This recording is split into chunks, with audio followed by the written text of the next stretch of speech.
Good morning.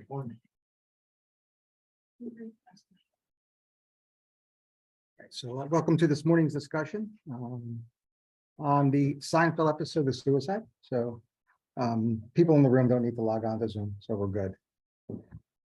Where would you like to start? David. All right, I could find the right contract. Good morning. If you want to go around, I want to push this shit over because we're streaming live. I just want to make sure you're okay with in front of the camera here. So we're just talking and introducing this morning's Psyfeld topic, which is the Seinfeld episode of the suicide. So to ease into the discussion, anything strike you as interesting in watching the suicide last night or this week? Is it bad to jump to the end of the episode No. first? No. I thought his skit at the end of the episode was really telling of, I mean, I know he was doing like a comedy skit, so he probably said more like socially unacceptable things than most people would. But I just thought like the skit at the end kind of goes back to what we talked about, how he's like potentially somewhat like self-centered. And he's like, try harder, and just his comments, I think, like really go against like societal norms of how you would talk about somebody who had a suicide attempt. So let's talk about the idea of going against societal norms, especially in this particular instance, in this character, right? And we're going to say that the comedian at the end is in character, right? So we'll keep it consistent with the character.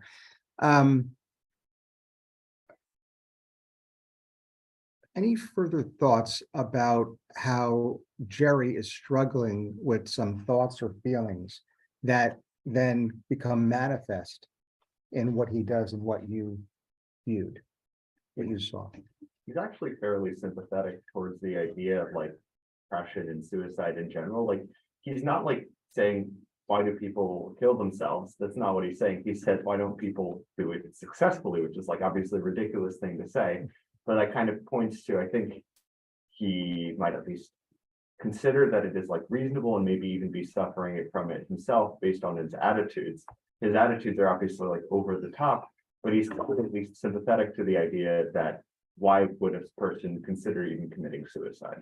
And there are other episodes where this issue is addressed. Again, I don't know if you've seen all 9 episodes, but there's even an episode where there's discussion of Newman attempting suicide or planning to attempt suicide.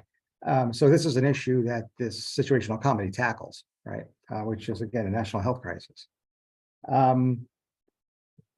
You made a comment about that he might even have considered, or did I mishear that? Yeah, no, I wouldn't. I mean, there's, I think, like a stereotype about comedians that a lot of them do suffer from mental health problems themselves. So I think it wouldn't even surprise me if at some point in his character had considered it himself for some reason or another. I mean, that's probably too much of a reach, but well, let's continue with this idea. Whether it's him or whether it's someone close to him, there might be something there. What might happen when there's this feeling, or perhaps even impulse, that the other side of you feels is inappropriate, or certainly doesn't even want to come to conscious expression? What might be the dynamic in play here? Well, it might be like one of those like mature, like coping techniques, like humor. But I was also wondering if his like jokes about suicide were like a sign of the times. Like I feel like that kind of stand-up routine like wouldn't be accepted like in 2022. But like when this was created, like that was the kind of humor that appealed to like general public. So I was also like wondering if like it just was the time that was appropriate. And may or may not, I mean, there are always social determinants of behavior. Every behavior can be analyzed, can be discussed from a biopsychosocial perspective, social, of course, being 1/3 of that. But the other thing you mentioned, I think, is right on target here. We have, and I'm just going to merge the two ideas together. We may have a character here that has an impulse, whether the impulse is his own or whether it's thinking of someone else, perhaps someone close to him. The impulse is not allowed to come to conscious expression or awareness.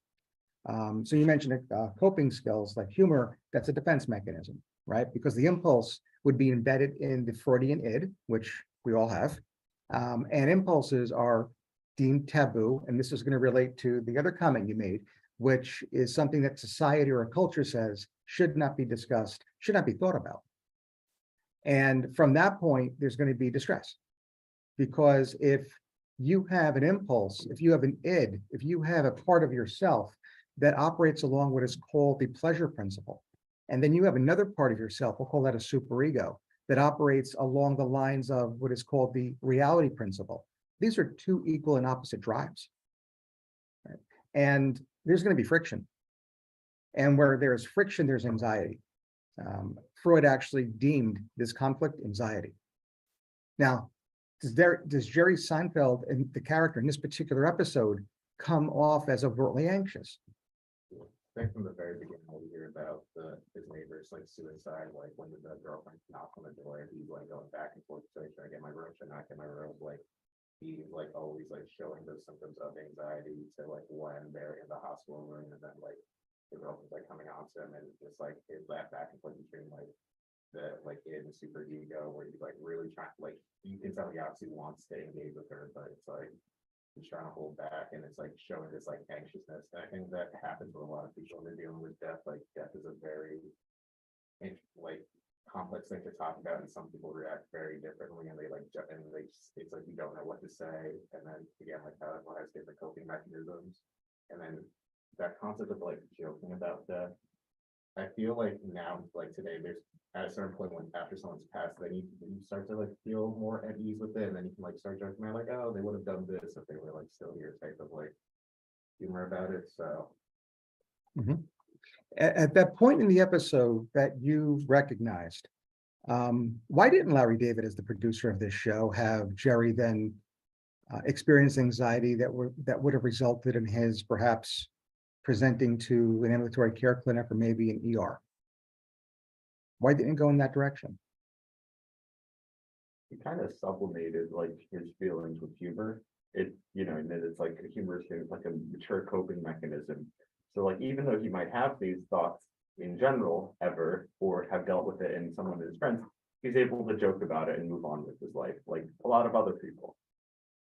Yep. And that's exactly right. I don't think I would have used the word sublimated, but you are right on target there.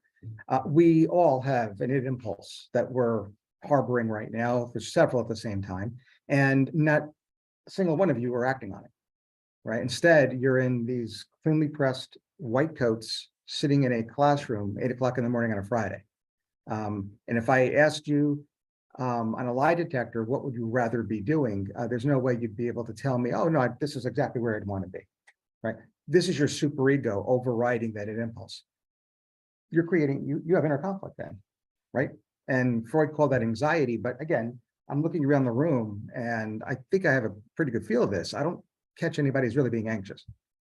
Now, when you start presenting your patients, all right, it's going to ratchet up a little bit, but otherwise, everybody seems to be sub-threshold here, similar to Jerry Seinfeld. He doesn't present with anxiety as a chief complaint in this episode. And the reason why is exactly what you said, that third and final component of one's personality called the ego. Through the ego defenses, or the ego's defense mechanisms, in this case, it's humor, right?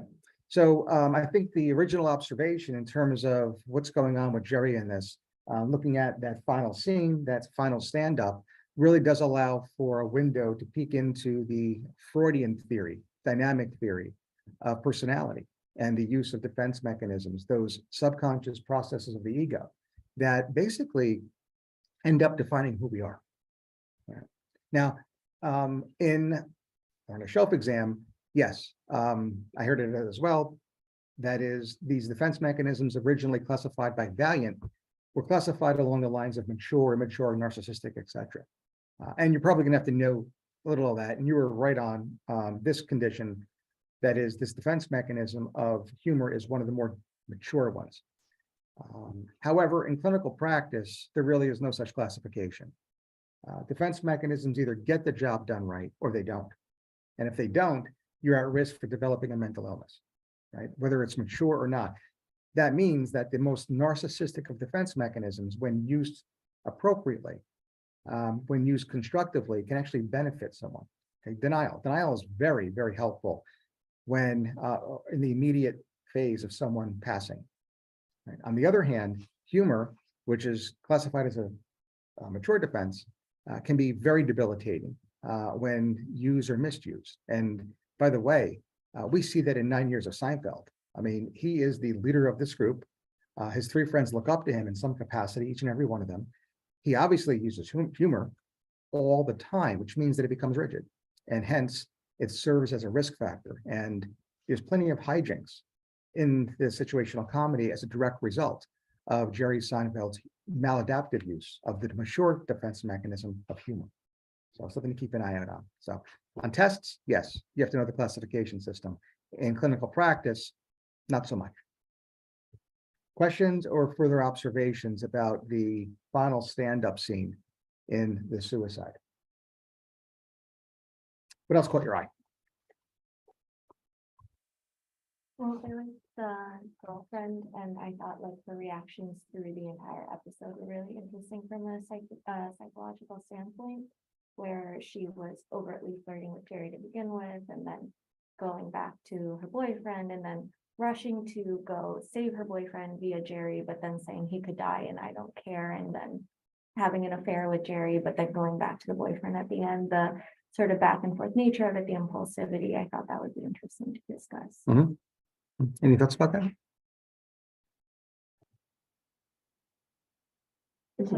Gina, right?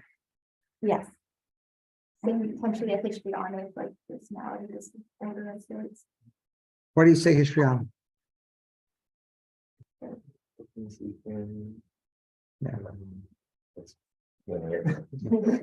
So individuals who are afflicted with the histrionic personality disorder follow a cardinal trait. And that is that they need to be the center of attention. And if they're not the center of attention, they feel very uncomfortable, and their behaviors will work as a goal towards becoming the center of attention, whether it's verbally or non-verbally. So they, as a group, tend to come off as very dramatic. And that's because of the need to be that center of attention. Just a little bit of a gestalt.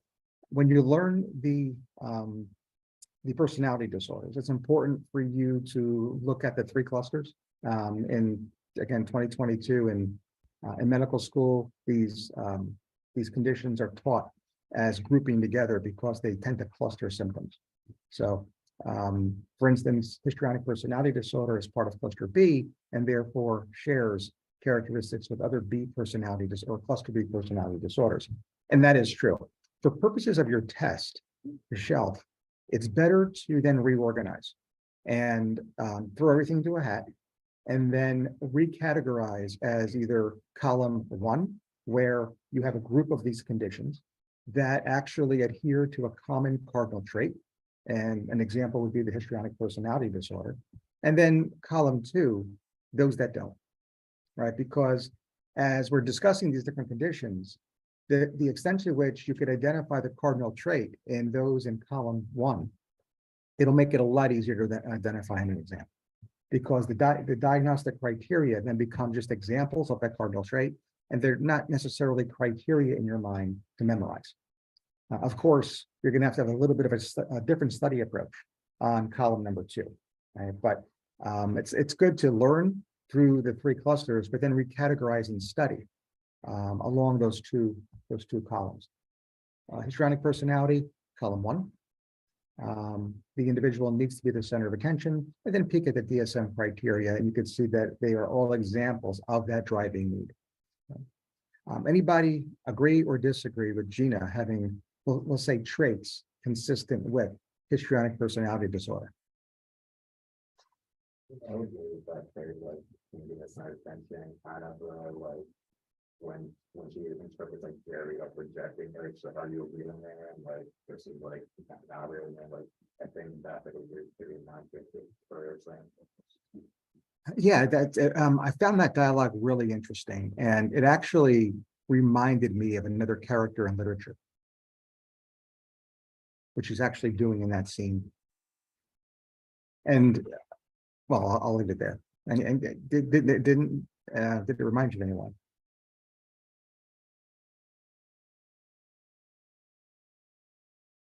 No, huh? It is. It is. Very manipulative. And she actually really plays on another person's, a man's pride in calling him out for not being a man. I couldn't help but thinking of Lady Macbeth. And the irony here, as we just learned last week, is that I Heart Lady Macbeth serves as an acronym to review the etiologies of delirium. And there just so happens to be a case of delirium in this very episode, right?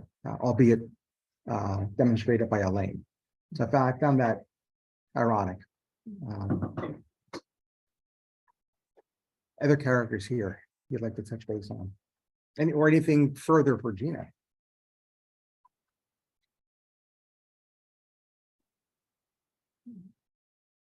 I think the husband probably got some traits consistent with borderline, or the boyfriend that actually committed suicide, or tried to at least.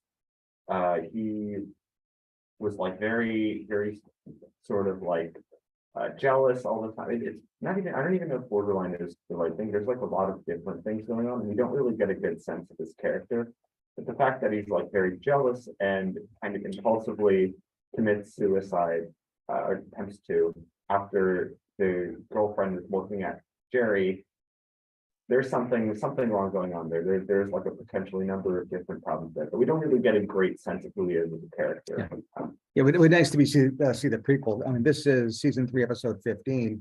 It would be nice to see season 3, episode like 14 and a half, so we can actually see if he has a past psychiatric history that would make sense. Because without knowing that, I mean, the absence of it in the situational comedy doesn't necessarily mean that therefore it doesn't exist.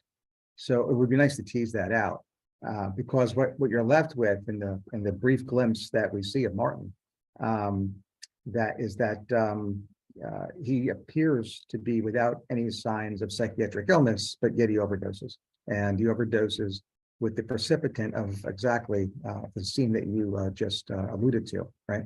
So again, pulling back just a little bit, this I think is an opportunity to once again review how to case formulate.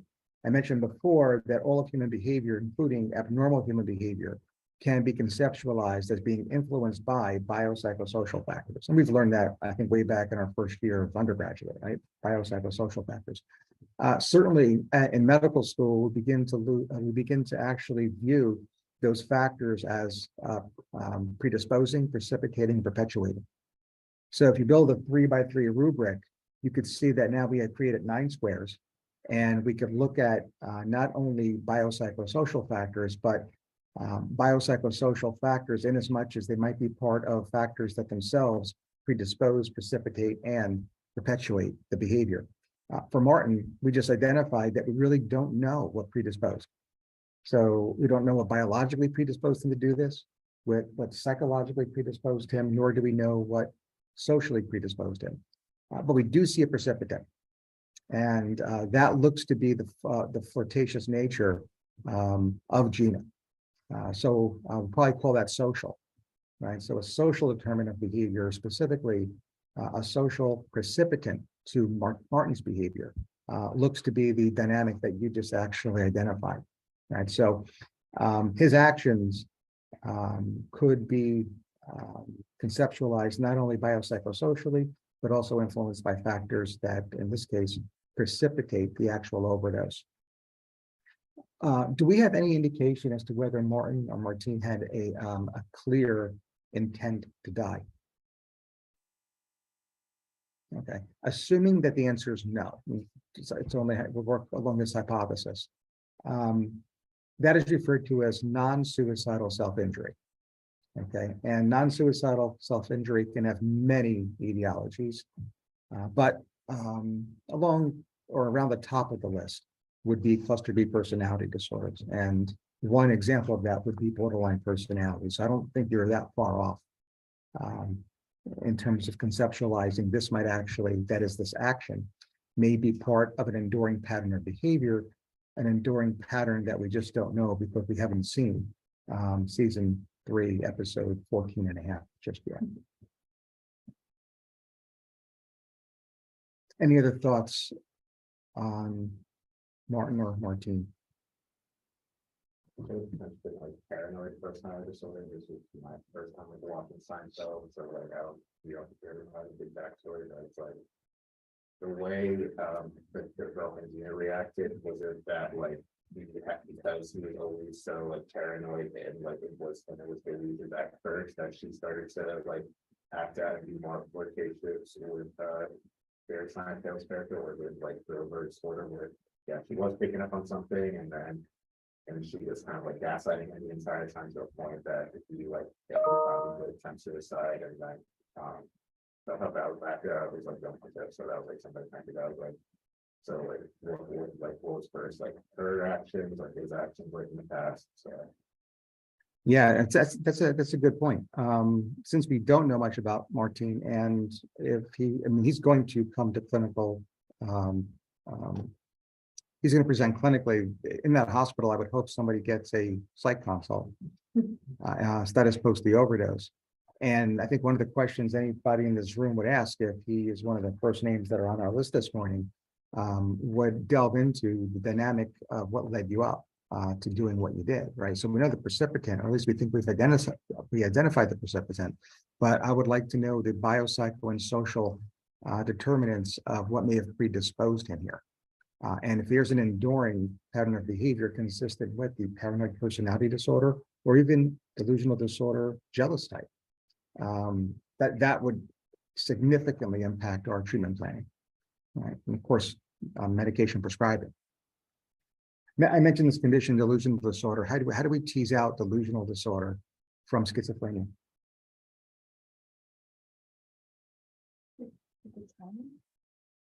It's about the timing. Schizophrenia is a chronic illness. Chronicity, per the American Psychiatric Association, is usually operationalized as 6 months or longer, and that is true.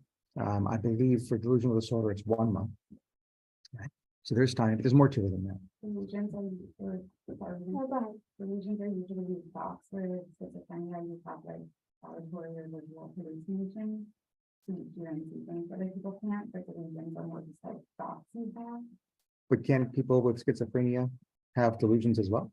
That's true, but they usually also have auditory hallucinations. That's what I'm looking for, right? Yeah. The additional symptoms. So someone who has schizophrenia can present with delusions, and but presenting with delusions does not automatically allow the clinician to say, therefore, it is schizophrenia. If there are delusions plus additional criteria, and you need a total of 2, then you're probably looking at schizophrenia. But without those additional criteria that meet that diagnostic threshold, then delusional disorder is higher in your differential, right? And that means that the individual with these delusions that are clinically significant are not enduring any perceptual disturbances. They are not demonstrating any disorganized speech or thought process, nor are they demonstrating any grossly disorganized or catatonic behavior or negative symptoms. That is, they don't have any other symptoms defining schizophrenia. If that is the case, and a person is presenting to you with at least 1 month of these fixed beliefs that are not reality-based, that are causing them clinically significant distress and impairment, what are the 5 subtypes that might present to clinical practice? We just mentioned one, right? Jealous subtype, which might be our character, maybe. What are the other 4?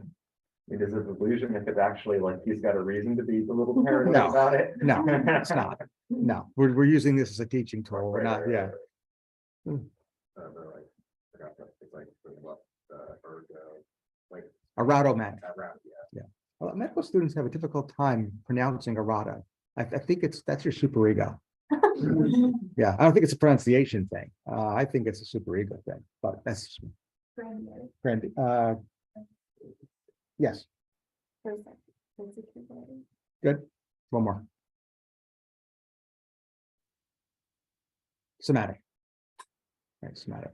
Right, and then sometimes, our patients do tend to present with behaviors that don't neatly fit into these artificial categories that we created per the APA. And if that, then other.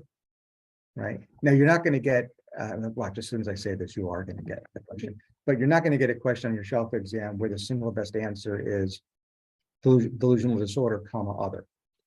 Because the more common types of other delusional disorders that present, and this includes shelf exams, have been named. And they usually take the name of the person that initially identified or described them. And there are 3 such that commonly come up on shelf exams. What are those 3 conditions? Good. Capgras or Capra. What is that? Other than telling me it's a delusion. Close. We think all of their like family members have been replaced with imposters. Yeah. Actually, there was a patient on our service recently who had that delusion. Capra Like, delusion. thought all the nurses were being replaced by fake nurses Yeah. and stuff like that. Right. Otherwise referred to as the body snatcher syndrome. It's coming from Hollywood and folklore. You're not going to see that in a shelf. But if it helps you remember, any alien movie in which there's a body snatcher is a metaphor for the Capra syndrome. 2 more.